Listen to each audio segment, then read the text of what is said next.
Right now at 5:30, former President Donald Trump is not immune from civil lawsuits blaming him for the January 6th attack at the Capitol. That's the ruling from an appeals court on Friday. The court decided Trump's false claims of election fraud were outside his official duties, meaning he could be held liable.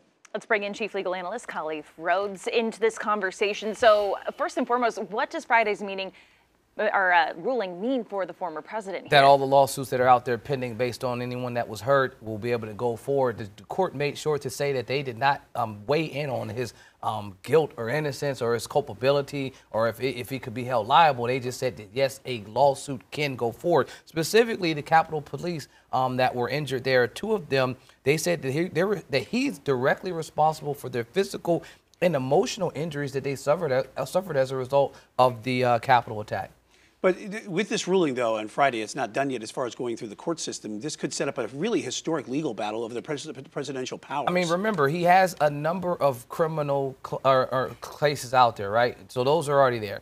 This mounts, and he has a number of civil claims. There's never been any type of claim like this when you're saying a person that was an outgoing president could be potentially set up for liability on the civil side. And we also have to remember the judge in the D.C. case just ruled that he also can be held criminally liable because he's been attempting to say that he's immune based on being the president. And what was that Friday? She just said, no, you're not immune from criminal liability as well. She said she can point to no example in the Constitution or anywhere in case law that says that you are immune criminally. So now you're also not immune civilly. It sets up a very, very interesting landscape for him going forward in the presidential election, because now you can have a number of these folks that believe that they have felt some type of injury based on your words to go and cause hell, is what he said. Give them hell when you go up there and fight like hell to ensure that this election doesn't go forward. Well, those words is what these plaintiffs are saying, or potential plaintiffs are saying, is what led to their injuries. Your words alone.